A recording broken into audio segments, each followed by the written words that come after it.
This plane has no windows because it's designed to survive nuclear war. It's called the Doomsday Plane, the E-4B Nightwatch. Only 4 exist on Earth, and one is always ready to launch. 24 hours a day, 7 days a week, waiting for the moment we all pray never comes. This flying fortress costs $160,000 per hour to operate. It's the most expensive plane in the entire Air Force. It can stay airborne for an entire week with mid-air refueling. It drags a 5-mile antenna out the back, just to communicate with nuclear submarines hiding deep underwater. The cockpit windows have metal screens like a microwave oven to block deadly radiation. And here's the craziest part. It uses old-school analog instruments. No touchscreens, no digital displays. Why?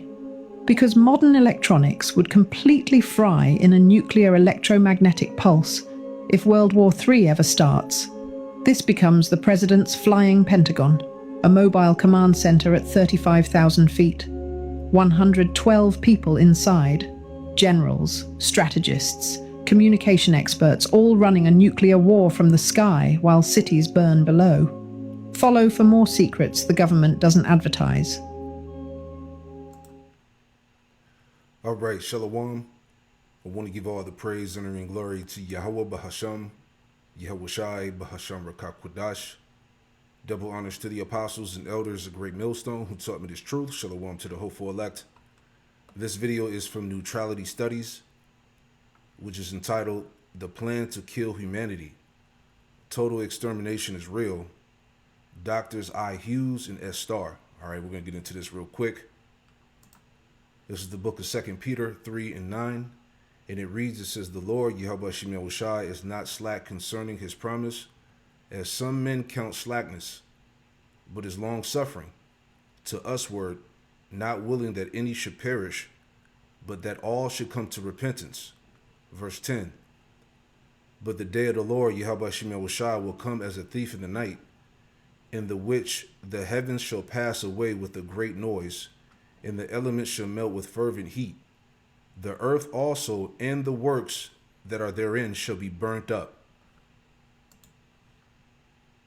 Hello everybody, and welcome back with 2 of my favorite scientists. I've got with me again Dr. Ivana Nikolic-Hughes, the director of Frontiers of Science program at Columbia University, and Dr. Stephen Starr, the former director of the University of Missouri's Clinical Laboratory Science program.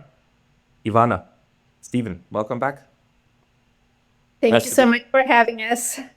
Well, thank you very much for agreeing to talk to us today about, the reality and the very, very horrible reality of the nuclear threat. I know, Stephen, you prepared actually a couple of slides, so I'll give it over to you. Yes, thank you, Pascal. Ivana and I are going to do a joint presentation. I'll share my screen here. Well, I taught a class on nuclear weapons at the University of Missouri for about 10 years, and I found that most of my students were very ill-informed about what nuclear weapons were, what nuclear war meant. And then a couple of years ago, I saw this public service announcement prepared by New York State, their New York Emergency Management video. I mean, it would have been funny if it was a satire, but given the state of things today, I thought if this is what Americans think about nuclear war, what their government's telling them, and I think hopefully the point of this presentation will give you all a little different insight. But they told you to get inside, and stay tuned, and don't go out until it's Yeah, so I just want to add on to what he said. All right, he said that most of his students were misinformed about nuclear weapons and the meaning of nuclear war. Right? Scriptures say that the people won't be mindful of the scourges. Right? This is the book of 2 Ezra, chapter 16. In verse 17, and it reads, it says, woe is me, who would deliver me in those days? The beginning of sorrows and great mournings, the beginning of famine and great death, the beginning of wars, and the powers shall stand in fear, the beginning of evils, what shall I do when these evils shall come? Verse 19, behold, famine and plague, tribulation and anguish are sent as scourges for a minute. Verse 20, the point. But for all these things, they shall not turn from their wickedness, nor be always mindful of the scourges, right? So like he was saying in the video here, okay, the majority of his students, they're pretty much oblivious to nuclear weapons and the meaning of nuclear war, right? Let me read that again. Verse 20, 2 Ezra 16 and 20 says, but for all these things, they should not turn from their wickedness, nor be always mindful of the scourges, right? So the majority of the people on this planet are not mindful of the coming scourges that the Lord is going to bring on the earth.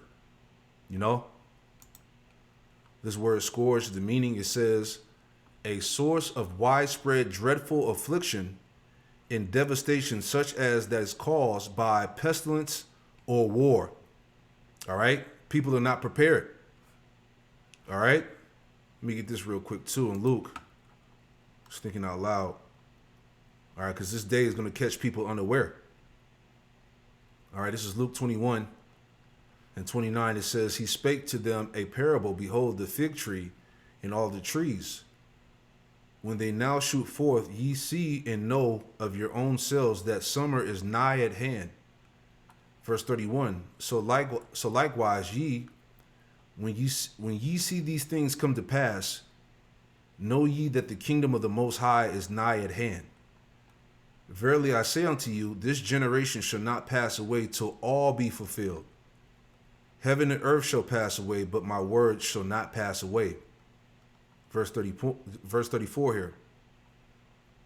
It says, and take heed to yourselves, lest at any time your hearts be overcharged with surfeiting and drunkenness and cares of this life, and so that day come upon you unawares.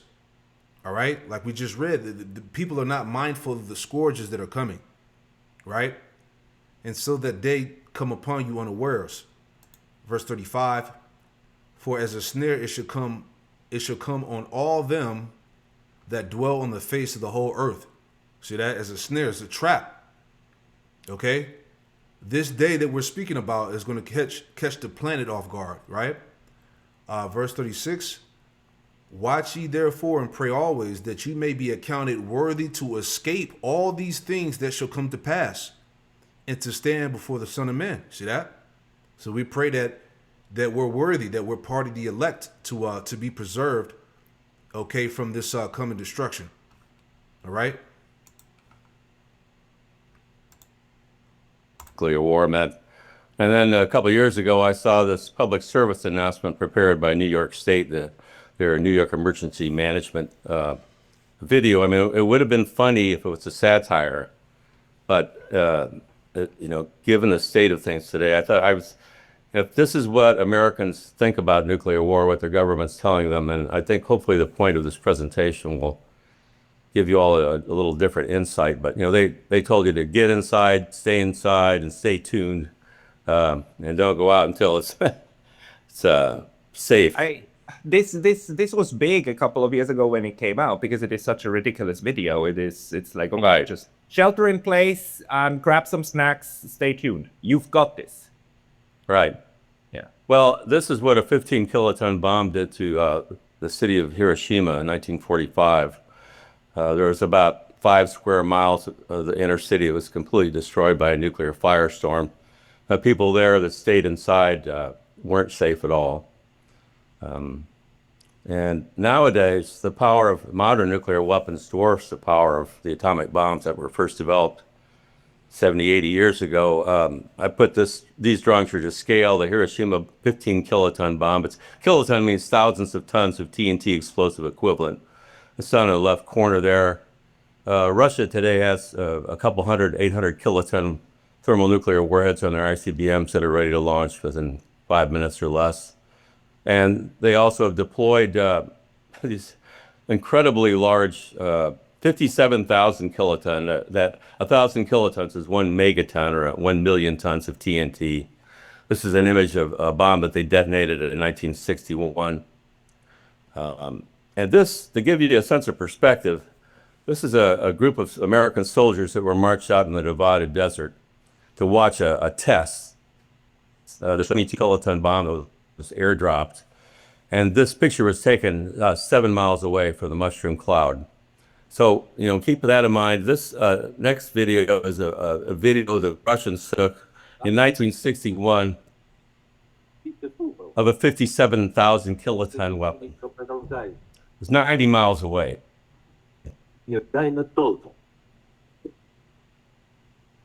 If you work in IT design. So this pass.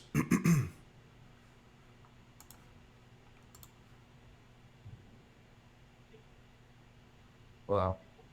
This bomb is 6,700 times more powerful than the Hiroshima bomb. And it would set an area on fire about 1,400 times larger than the area set on fire by the Hiroshima bomb. Yeah, so these are the weapons of the Lord's indignation. All right, Isaiah 54 and 16. All right, Isaiah 54 and 16. Behold, I have created the smith that bloweth the coals in the fire. All right, going back to these German scientists. All right, the Temanites. All right, that created this nuclear weaponry that we see today. Starting with the atomic bomb. Okay, how they were able to split the atom and create this this nuclear weaponry that we see today. All right, the Lord gave them that spirit to create this this technology here. Behold, I have created the smith that bloweth the coals in the fire, and that bringeth forth an instrument for his work. I have created the waster to destroy. All right, the atomic bomb, and today the nuclear bomb. All right.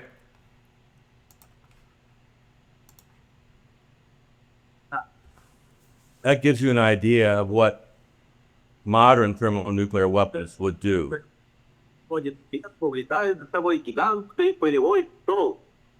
Now, I'll give this to Ivana here. She can take over. Thanks so much, Stephen. So you got from Stephen already the sense of enormous scales, enormous energies involved in these nuclear explosions. I have a slightly different comparison here. In the middle image, you see again the destroyed city of Hiroshima after a 15 kiloton atomic bomb. And then at the bottom is the Russians, the Soviets tested the Tsar Bomba. You just heard 57,000 kilotons. The largest US explosion was the Castle Bravo explosion in 1954, another thermonuclear or hydrogen bomb. This is the image of the Castle Bravo mushroom cloud, which was 25 miles or 40 kilometers high and 60 miles wide, or about 100 kilometers wide. And that was exactly 1,000 times more powerful than the Hiroshima bomb. But how does this actually compare to chemical explosives? So we're talking about these energy yields in terms of TNT equivalents. So 15 tons for Hiroshima, 15 megatons for Castle Bravo. At the top, you actually have two images related to the Oklahoma City bombing. So on the left is the federal building that was destroyed in this attack. On the right, of course, is the image of the building after the attack. This was in April of 1995, so a little more than 30 years ago. The official narrative here is that Timothy McVeigh filled a Ryder truck with chemical explosives equivalent, I've seen different estimates, but let's call it 2.5 tons of TNT equivalent in terms of energy yield. So that explosion actually killed 168 people, including actually 19 children at the daycare center of the federal workers working in the building. Over 300 other buildings in a 16-block radius were either damaged or destroyed. The damage at the time was $650 million. So in today's dollars, probably well over $1 billion. And we're talking about the energy yield that is 6,000 times smaller than the Hiroshima bomb, or 6 million times smaller than the Castle Bravo bomb.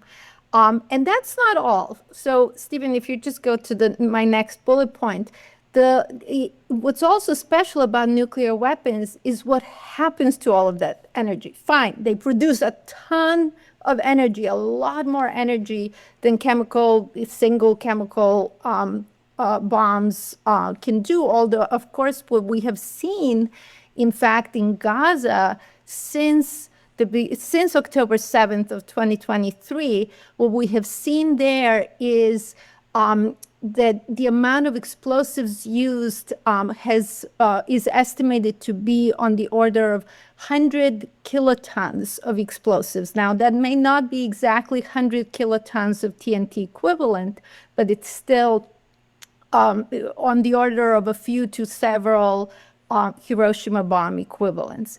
But one of the big differences here that we have is that in Gaza, it's all destroyed, right? So the energy goes into the blast. With nuclear weapons, you have the blast, the destruction, you have the heat, and we'll see a little bit about that from Stephen in just a moment, in that some of the energy, in fact, 35% of the energy that's produced goes into heat, in essentially creating a fireball, essentially creating a miniature sun on the earth.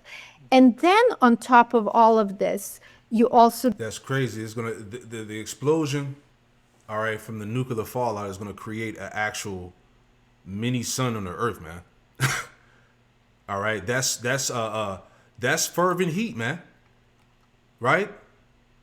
2 Peter 3:11. Seeing then that all these things shall be dissolved. All right, the nuclear explosions can create a miniature sun. All right, when this goes down, shit is going to get dissolved. Right? Seeing that all these things shall be dissolved, what manner of persons ought ye to be in all holy conversation and godliness, man? This don't put the fear in you, man, to understand this. Okay? I did a lesson before, and you had these nuclear scientists saying that the temperatures can reach to 15 million degrees plus. Right?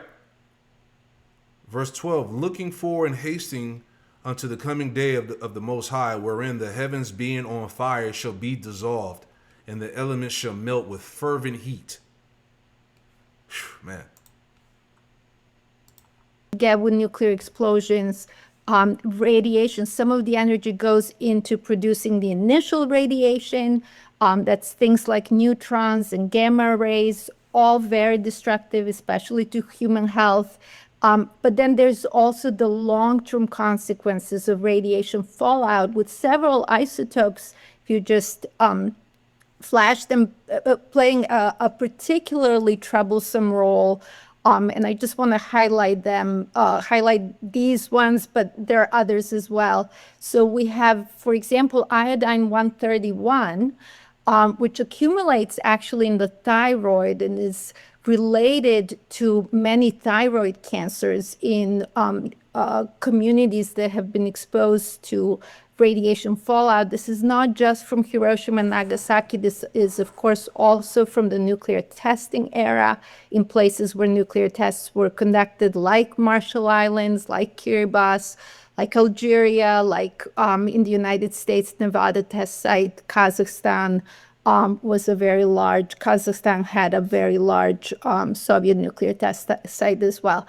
And iodine-131 it's very interesting because it has a half-life of 8 days. That means it doesn't stay in the environment for very long. It might be in the environment for a few weeks, and after that it's gone. But while it's there, again, it accumulates in the thyroid. Then there's strontium-90 and cesium-137, which are really highly problematic. Both have half-lives of about 30 years. That means that they can... Hold on, let me see if I can speed this up a little bit. We're not going to watch this whole 57-minute video. I just want to get some more points from it. All right. Let's see. Essentially be in the environment for, let's call it 200 plus years. And both are actually very biologically active. Strontium is chemically similar to calcium, which of course we all know that we have calcium in our bones. We all know the calcium, that we intake calcium, for example, when we drink milk.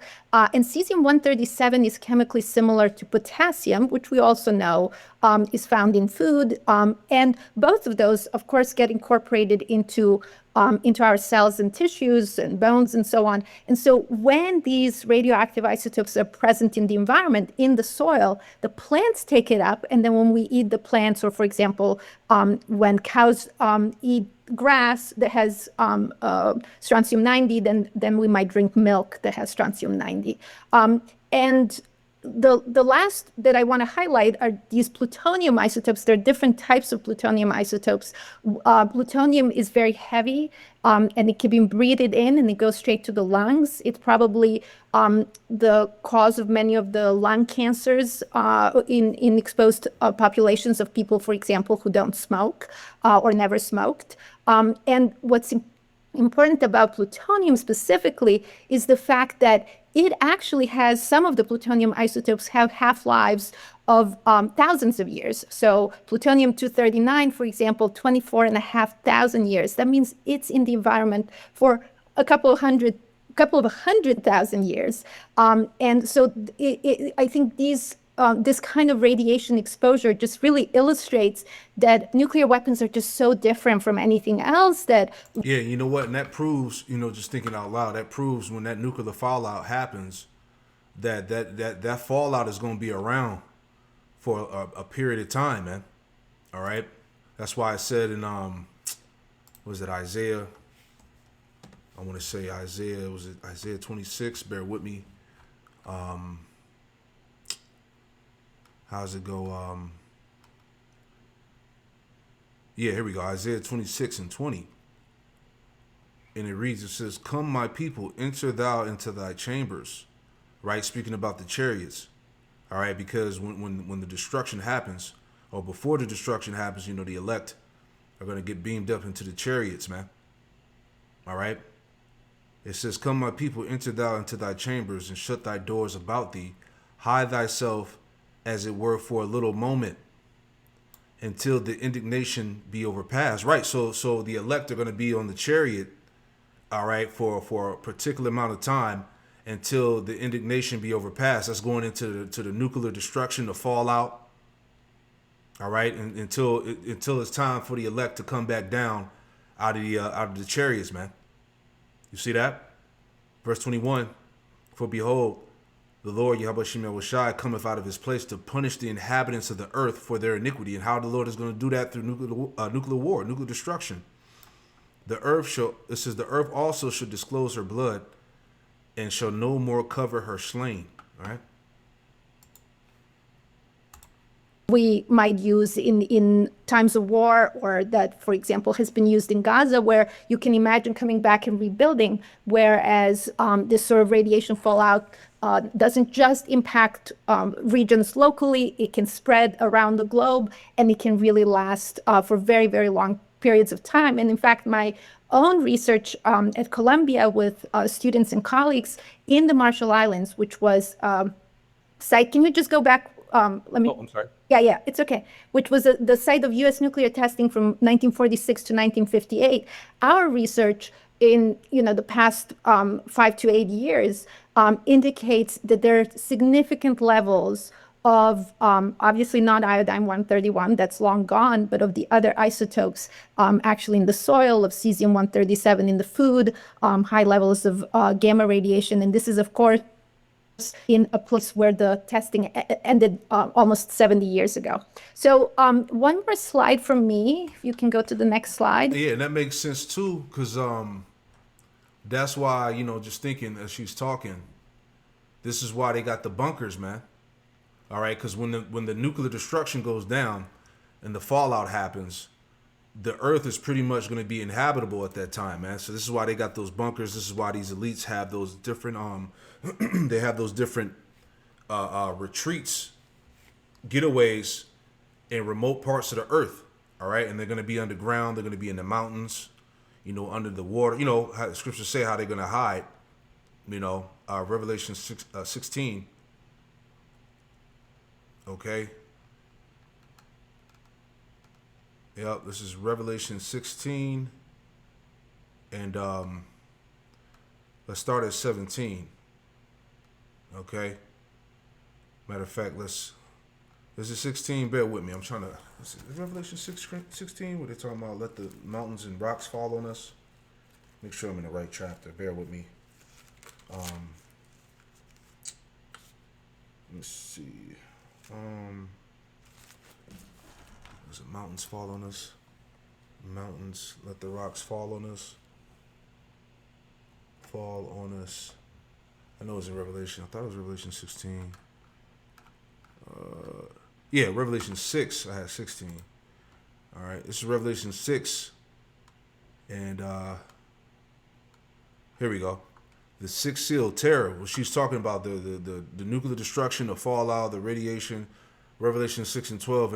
And I beheld when he had opened the sixth seal, lo, there was a great earthquake, and the sun became black as sackcloth of hair, and the moon became as blood, and the stars of heaven fell unto the earth, even as a fig tree casteth her untimely figs, right? Going into those warheads hitting the earth when she is shaken of a mighty wind.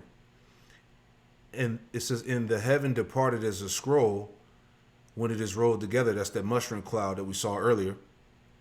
Every mountain and island were moved out of their places, right? Going into the severity of the destruction, how it's going to rearrange the earth. Mountain and islands are going to be moved out of their places. And the kings of the earth and the great men and the rich men and the chief captains and the mighty men and every bondman and every freeman hid themselves in the dens and in the rocks of the mountains, and said to the mountains and rocks, fall on us, hide us from the face of him that sitteth on the throne, and from the wrath of the Lamb. For the great day of his wrath is come, and who shall be able to stand? You see, so like I was saying, all right, you're going to have the kings of the earth, the elites. All right, they already have the bunkers and things like that, the getaway retreats in the mountains and all of that, different remote parts of the earth where they're actually going to, survive that destruction, only to be the first fruits of slavery. All right, when the elect come back upon the earth in those new bodies to take over the planet. Here's another example of the fallout. I'm going to find it real quick. All right, here it is right here. Okay, how could a nuclear war between Russia and U.S. affect you personally, right? I just want to make a point real fast. We help in. Let this pull up real quick. Bear with me, because I just want to make a point about the fallout. It actually shows you that in this video here. All right. If there was a full-scale nuclear war between Russia and the United States. Based on non-classified data, the aftermath might go something like this. When one side launches nuclear missiles, the other side detects them and fires back before impact. U.S. submarine-launched ballistic missiles from west of Norway start striking Russia after about 10 minutes. Yeah, here we go. Right 50 times more people can create much more smoke. And a firestorm sends plumes of black smoke up into the stratosphere, far above any rain clouds that would otherwise wash out the smoke. This black smoke gets heated by sunlight, lofting it like a hot air balloon for up to a decade. High-altitude jet streams are so fast that it takes only a few days for the smoke to spread across much of the northern hemisphere. In the meantime, Earth gets freezing cold, even during the summer, with farmland and... Yeah, so that part right there, that's part of that fallout, man. All right, the radiation, the smoke, covering the skies. You see? So that's what I was thinking about. She was breaking that down, Right, but let's play a little bit more. We'll wrap it up. Like I said, just wanted to make a few points. You can watch the rest of the video on your own. One of the things about radiation, I think that we don't always appreciate is that... Let's jump up a little bit, see if there's anything else we can take from it. All right. So we don't get too bored on this video. But they have like a whole PowerPoint presentation of class showing you how these elites plan to kill humanity. All right. Total extermination is real. All right. So Esau is breaking it down. All right. Let's see what he says here.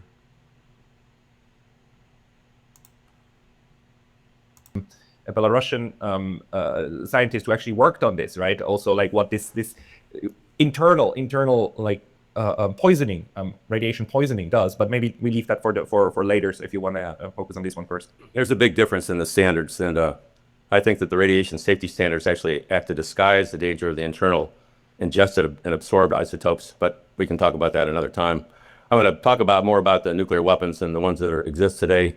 Both the U.S. and Russia have 1,700 nuclear weapons that are each 7 to 87 times more powerful than the Hiroshima atomic bomb. These are deployed and ready to use. And let's look at a detonation of one of these, an 800 kiloton warhead. And 1 second after detonation, a fireball above New York City would be about a mile in diameter. The surface of the fireball is hotter than the surface of the sun. And that's, Ivana pointed out the difference between a chemical and a nuclear explosive. A chemical explosive burns about 7,000 to 9,000 degrees Fahrenheit. This is 100 million degrees. So it's like a piece of the sun suddenly appearing on Earth, which is not a good thing. And 100 million degrees, right? It'll vaporize anything beneath it and just set fires everywhere. This is an image, photo of a shadow that was left on the sidewalk in Hiroshima. A person was sitting there, and they were basically beneath the fireball. The Hiroshima fireball was maybe 100 yards in diameter, but it's just as hot as the sun. Now, 30 to 40 seconds after. Man, that's Zechariah 14. He said 100 million. Yo, you in contact with that, you're going to just evaporate.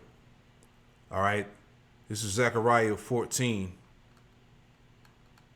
and verse 12.